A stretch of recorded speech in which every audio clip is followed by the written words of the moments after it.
We're excited to kick off New Zealand's very first barbecue series, sponsored by Culley's, Mitre 10 and Jack Daniels, and they're spearheading a home for everything barbecue.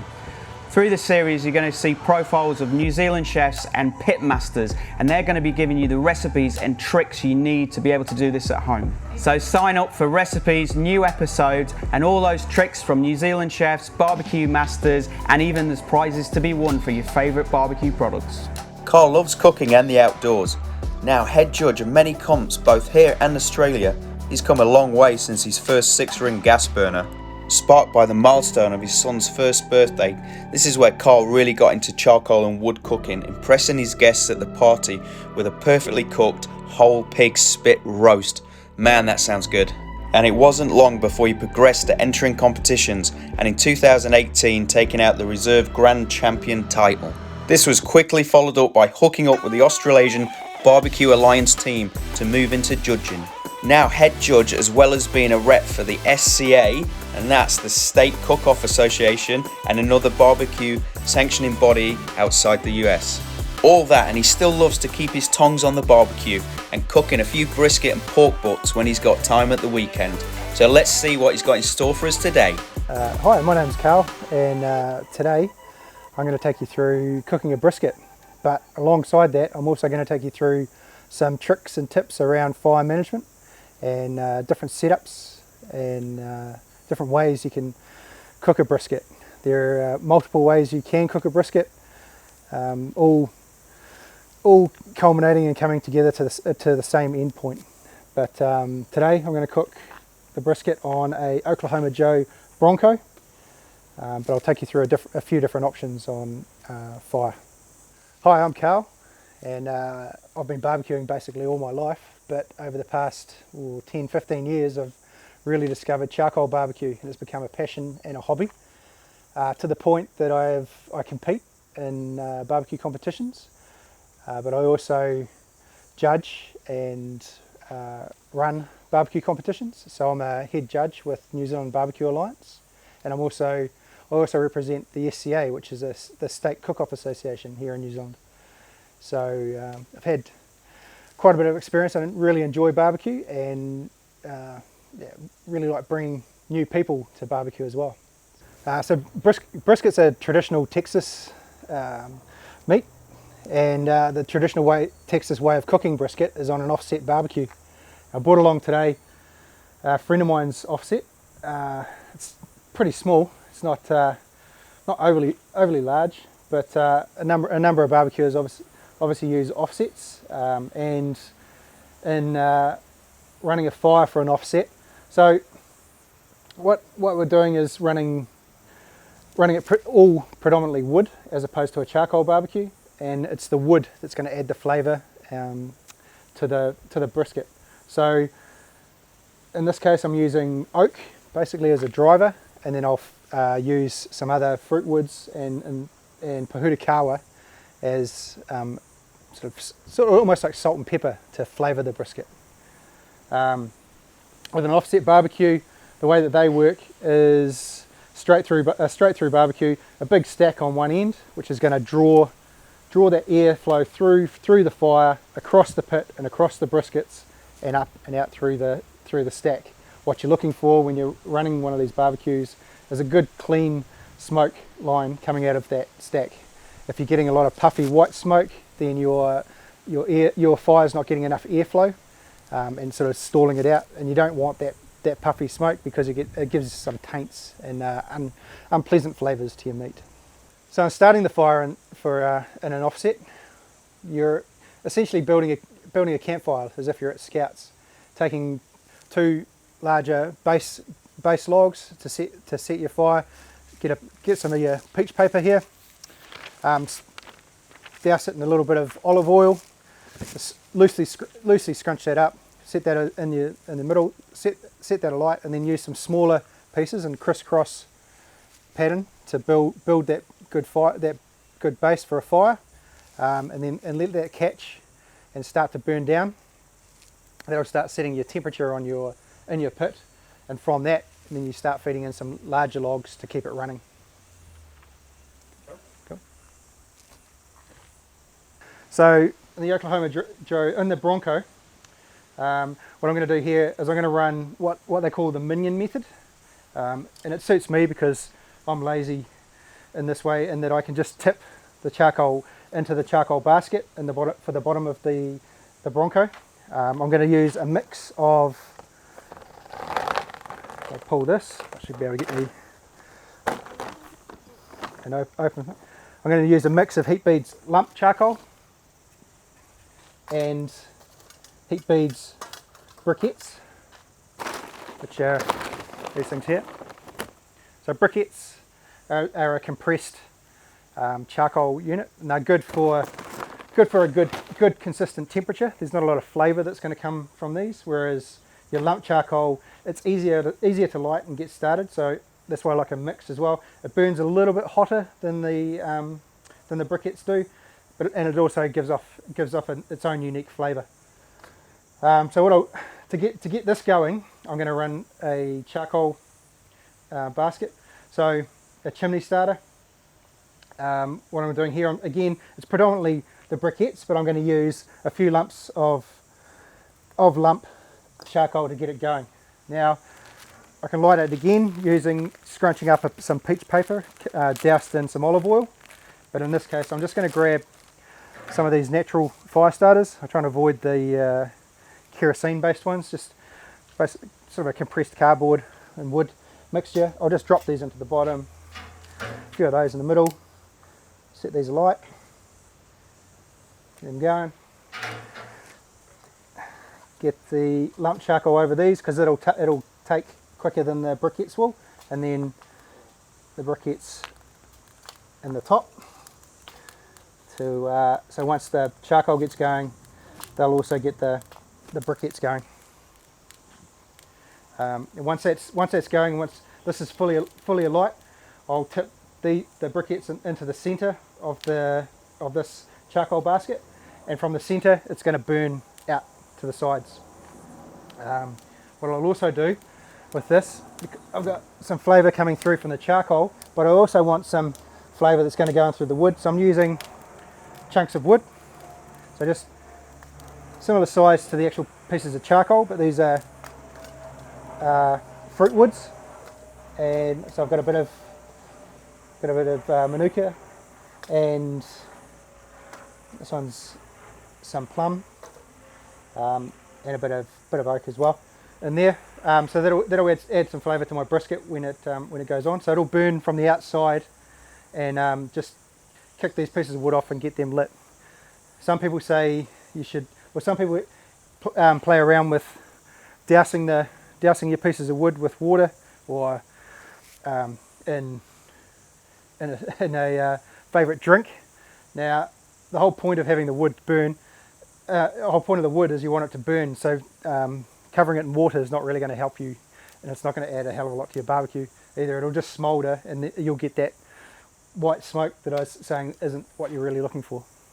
So this is my brisket. So this is a Wakanui brisket, so cows raised in the South Island. They spent the early years out on pasture eating grass, and then just finished the last part of their lives eating grain, living a happy life. I got this brisket from a friend of mine, Ruben Sharples at Aussie Butcher. It's good to get to know your local butcher, and because he can help you out trying to find some of these great cuts, and some of these cuts that aren't quite available to everyone. But yeah, a good relationship with your butcher is always helpful.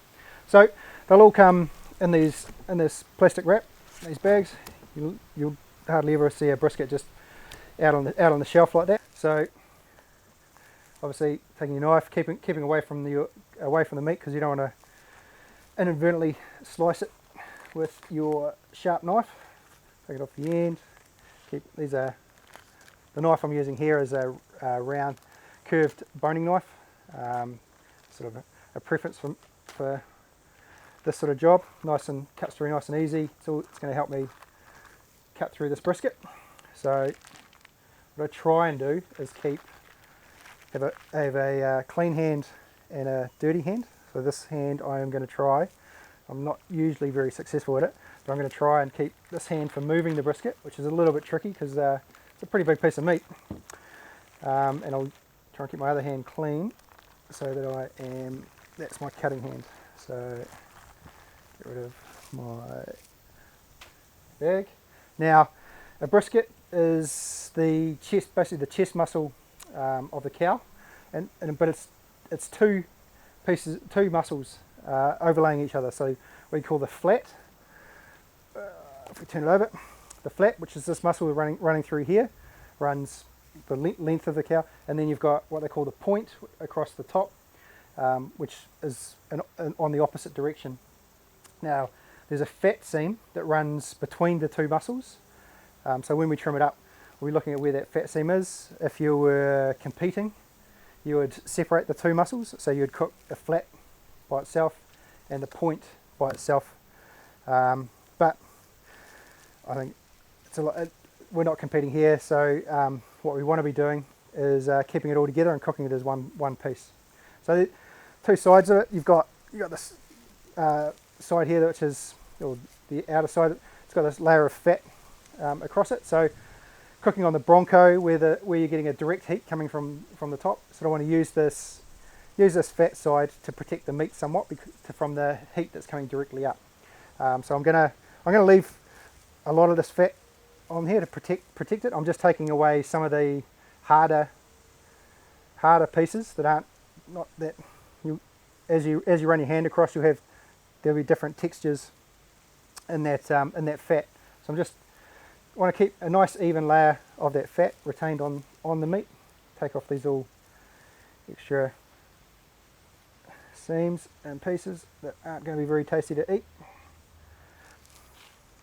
when it comes to cutting it up at the end. And we're keeping this, just cutting across the top of the meat, taking off the harder fat, so until you get down to these nice softer levels that sort of start to almost melt in your fingers as you run your hands across.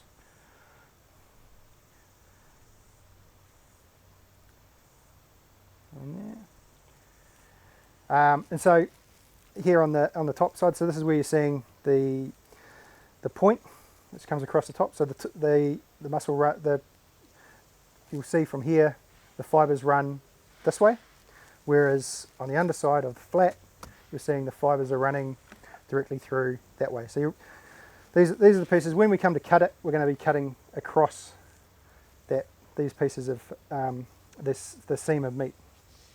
So I'm just going to on this side, the point side, I'm basically going to take everything off and get down to the meat, so I can get a good layer of rub and flavouring into that. I'm taking off the silver skin because it's not that pleasant to eat. Don't have to be too overly. And I want to get rid of this fat because there's no benefit in keeping this. It's not going to add to your eating experience. Also around the sides, you've got when they've cut it and taken it off the animal. So we want it tapers away, and a lot of this stuff where you get to the thinner parts, it's going to burn, and you'll get the hard crusty pieces. You don't really want that. So I'm just going to round it off a bit as well. If I was cooking this on an offset, I'll be shaping it, making it somewhat aerodynamic because I'm wanting that smoke to flow over the brisket. So we sort of round off so there's no sharp edges where it's going to get caught and change direction. See, there's a big fat piece here underneath. This is where the join of the point and the flat is. If I dig into this, so this is quite hard, still quite soft as it's coming in. But this, if I was to follow this right through, you'll see around to the other side, and it comes out again. Trying to keep one hand through into the other side. So at that point there, I'd be able to separate that right off if I wanted to. But I don't.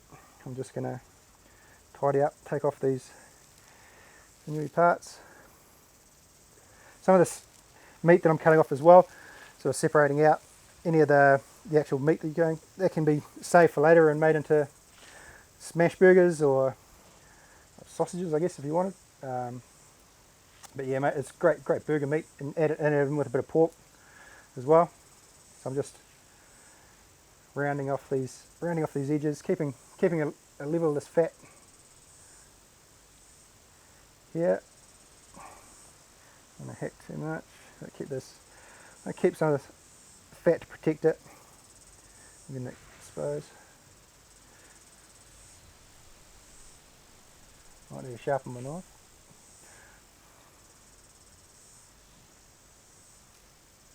Into here. The tends to be as well. The point's a fattier piece of the brisket as well. It's got some, and especially on this one, it's got some great fat seams running in between the meat. So as you cook it, and we're going to cook it for a long time. I'm going to run around 275, 250, 275 degrees. Not quite the hot and fast cook that some people are doing now, but that'll just render that fat down and through that meat.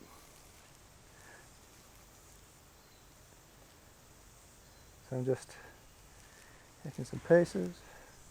What have we got? We've got at this end. So I'm wanting to round some of this off, and I'll take away some of this end that's really quite thin.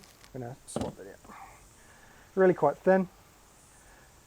It's not going to, just going to burn at the edges, so I'll take that off.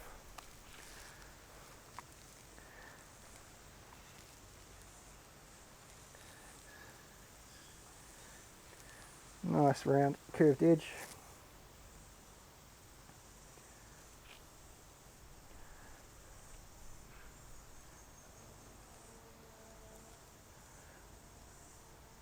So this softer fat is good because that's going to help protect this meat because we're going to cook it fat side down. Again, here's this seam that I was talking about before on the other side. I'm just going to cut into that a bit because this is a hard fat. It's not going to be that pleasant when you come to eat it. So we'll just take that off. It's good to keep some of that fat, and you just get into that point where, like I say, it feels nice and soft in your fingers, and it almost melts between your fingers. That's the fat that you want.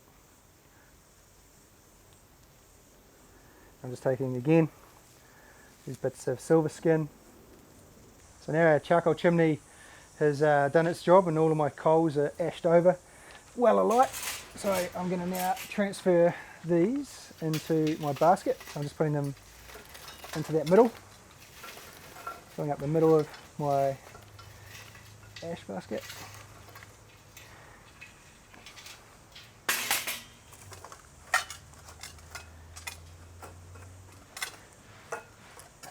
Pretty full ash bucket, but it's been good for this. So, and then from here, I'm going to lift this into the Bronco. Just like this way. So straight into the bottom of the Bronco. Nice and warm. And I've got a heat deflector, which this device here that I'm going to fit directly over top of the charcoal basket in here. So this is going to provide a little bit of protection, or it's going to disperse some of that direct heat, just so I haven't got cold, the heat coming directly up and underneath, but also any of the fat that drips off of the brisket as it falls down. It's not going to go drop straight into the coals and start flare-ups and issues like that. So that's the deflectors in there. Grill on the top, put the lid down so I get the temps up. So I'm running it at the moment. I'm going to open it right up. Actually, I'll pull it back because I've got quite a few coals in that basket. So I'm just closing off the air intake, which is this pipe, which feeds actually from the top down through and in the bottom and up and through the fire, and the drawer again. So I've got our chimney, obviously. So that's sucking it up and through the charcoal basket and out. So already got this nice rolling smoke, and it's not white cloud and puffy. So might just store it back a little bit. Got a fair bit of heat going, and just leave that for a few minutes. We're getting up into here into the barbecue area, so we're looking for between 250 and 275. With a lot of barbecues, they seem to find their own their natural level that they want to hit. So a lot of the time we sort of just coax them along to an area that we're comfortable in cooking. But yeah, you don't worry too much about chasing your exact temp, especially when you're working in Fahrenheit. When you're looking with 5 degrees Fahrenheit, it's like what, a degree Celsius or half a degree. So there's a fair bit of wiggle room, and it's more time enjoying the barbecue as opposed to chasing temperatures. So when this gets up to 275, we'll put our brisket on.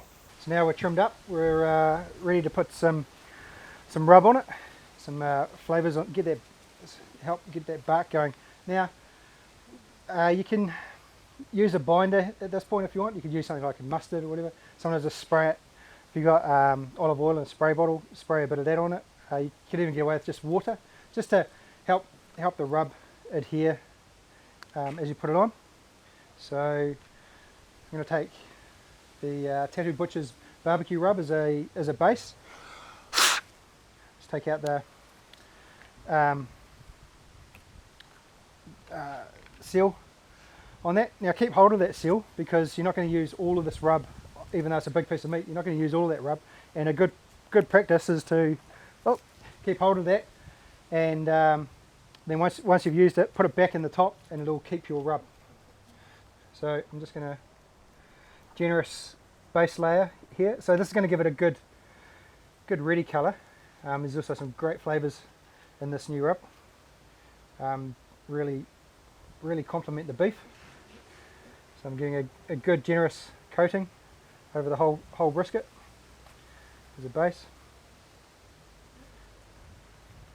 Give it a good, and again at this point, so I want to have one hand as my basically dirty hand or wet hand, so I'm going to handle the brisket with, the other hand dry, so I'm using this to use the rubs and apply the rub. So I'm just getting around right to the edges, each of these edges on this side. Now that's my base layer on this side. I'm then going to follow that up with so traditional Texas barbecue with briskets, they just do a salt and pepper blend. It's like a third salt, two thirds pepper, and but Culley's have already put one together for us, making life a heck of a lot easier. Same again, just take the seal out. Now it's a coarse salt and what they call New York grind pepper in this. So just rotating the shaker in your hand, because you want a good even application of the amount of salt and sugar. So salt and pepper. So I'm just getting a good coating, and just adjust your angles. If you're getting too much salt coming through, just give it a bit of a shake, get that pepper coming in, because you want that hearty pepper flavours. Is really good with beef. So I want a good generous coating. Smoke's going to get to work with these, and after a few hours on the heat, as the moisture of the meat comes through, it'll start setting some good colour and some good bark. So taking my one hand, flipping, and I'm going to do the same thing on this side. Now you've got this bit of a flap in here as well, so get it a bit in and under here on both sides, not too much, because doubling up, but a good even coating, good generous even coating. So there's a bit of a flap that comes over here, which is where the point joins onto the flat. So lift it up, get your rub in here, but you don't want too much in here because it'll double up obviously, so top and bottom. So just good even coating, you get a bit of flavour in there, and then we'll keep working through, getting across. So this is all sitting on top of that layer of fat as well, so it'll set into that fat and into the meat.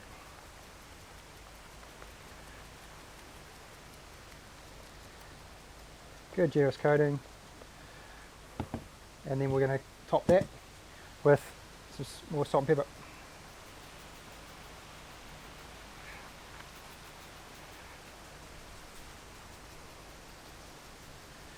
Again, getting a bit in here.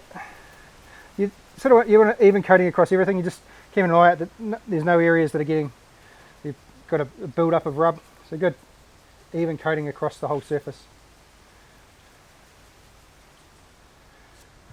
These edges, coatings, again just very good coating. Cool. Pick up some of the stuff that you've on the side, just press up against the side, and we'll just leave that for a little bit while our barbecue settles itself down and gets to a temperature that we want. So that'll start just working away, pulling some of that moisture and starting to react with that. So getting a good set there with that rub. Barbecue's about the right temp I want. It's a little bit over the ideal temp that I want, but this is a large piece of meat, so that it's going to drag the temperature down anyway.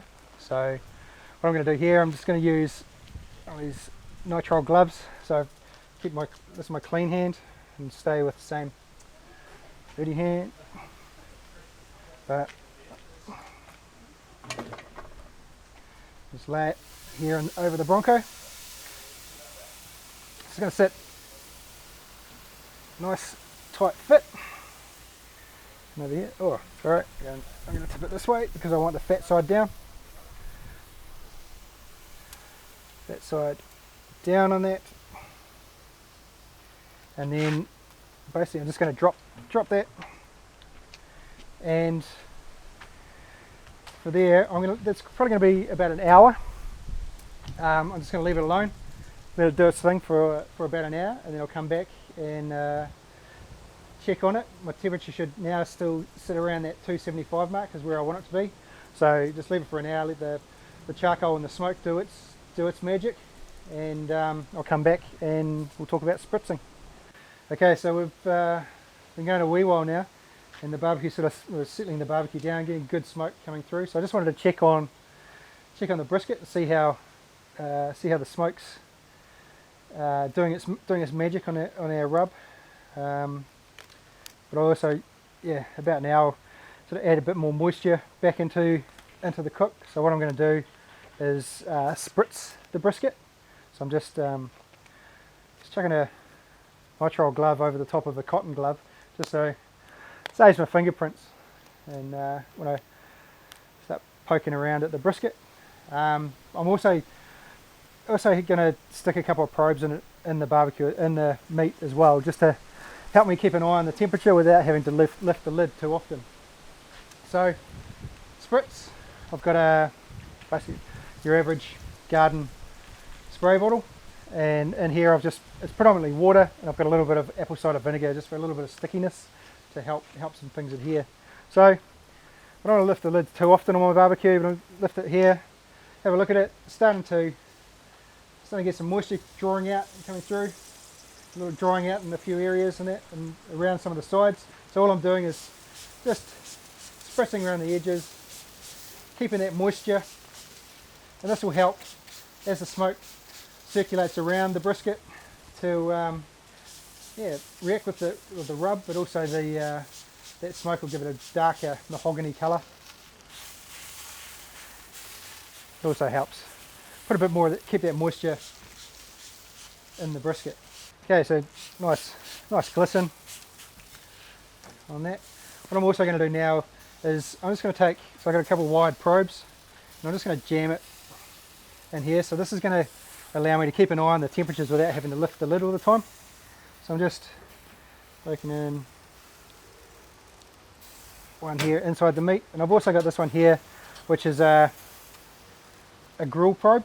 So this just sits on the grill close to where the meat is.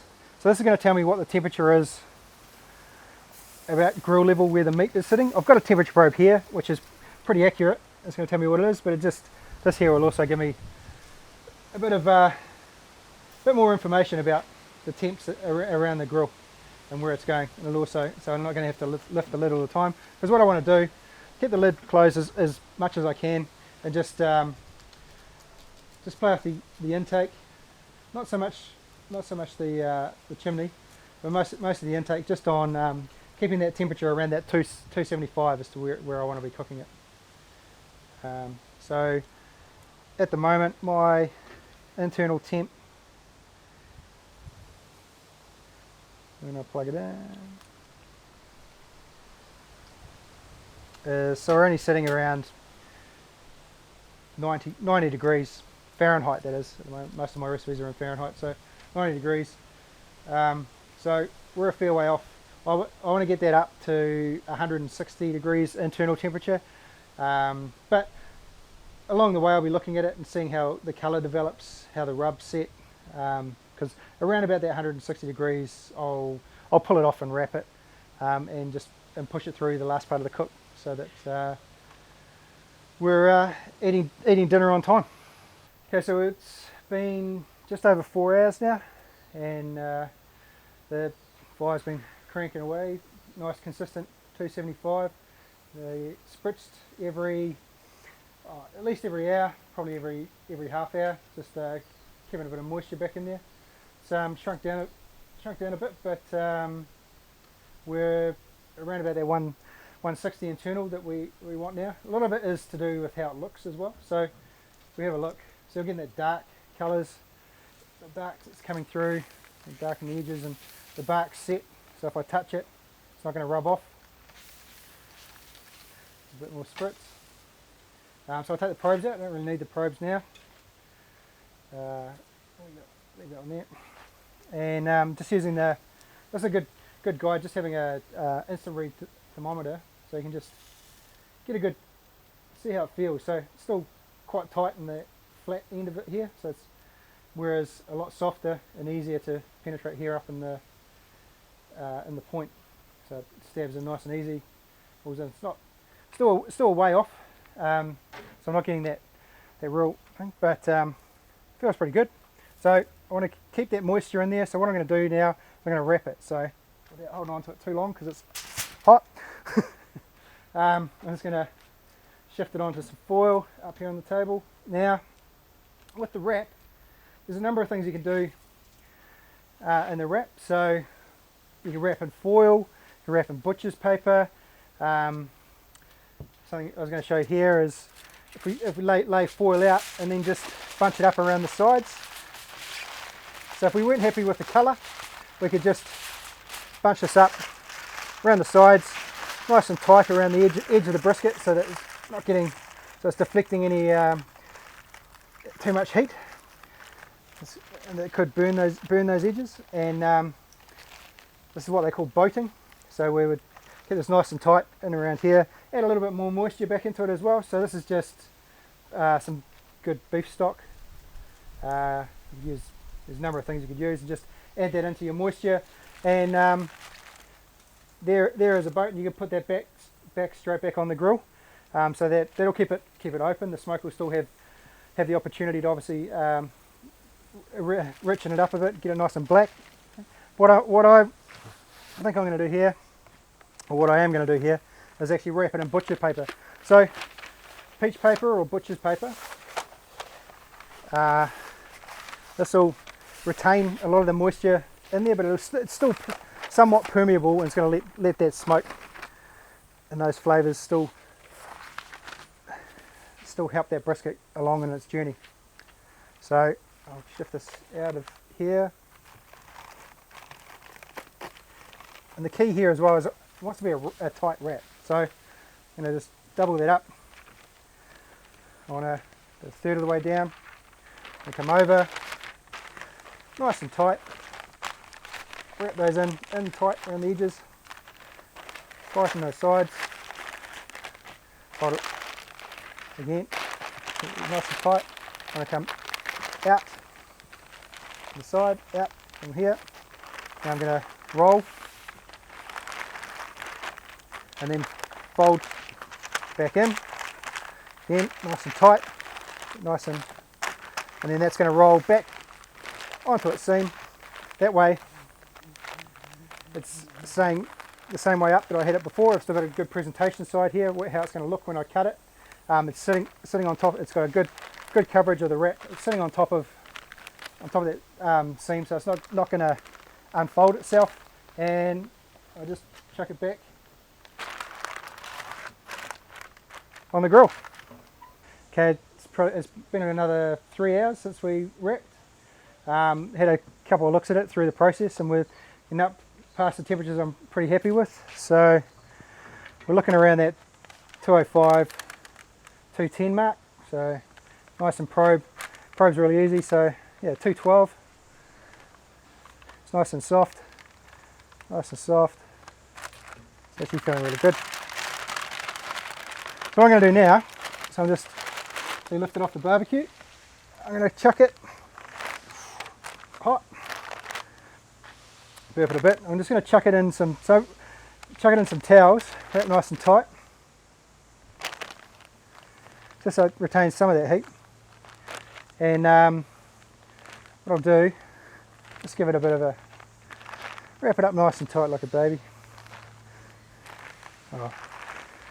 And from here, I'd chuck it into, you can either chuck it into a warmed chili bin, obviously without ice in it, or a Canberra if you've got a Canberra, and just let it sit there and just sort of calm down after it's had its 7-8 hours sitting over heat. It'll thank you for giving it a bit of a rest before we come back and slice it in about half an hour. Okay, so our brisket's been resting away nicely, just relaxing. Time to pull it out. So try and keep the juices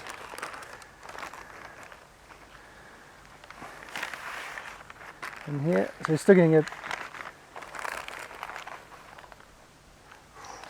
hot. Save those juices so you can put them back into the brisket and the burnt. And here we have our brisket. So I'm just gonna cut it in half. And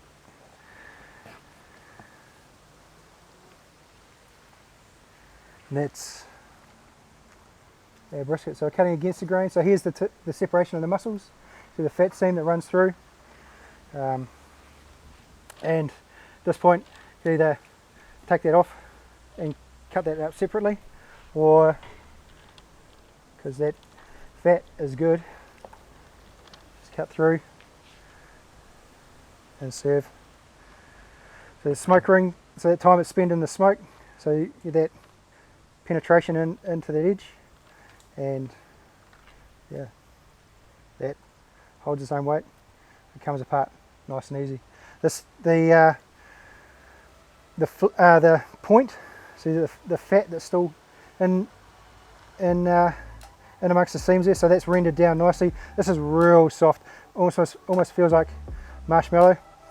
Oh, smells almost fall apart. Then obviously our flat on this end. So this here, just have this sliced up nice and thinly. Could put it into, slice it into tacos, maybe into nachos. Dip it in your favourite dipping sauce. It's great.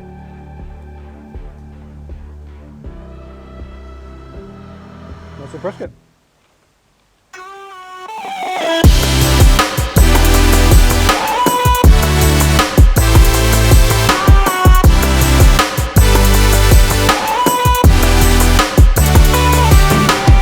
Thanks for watching this week's episode of Culley's Barbecue Series.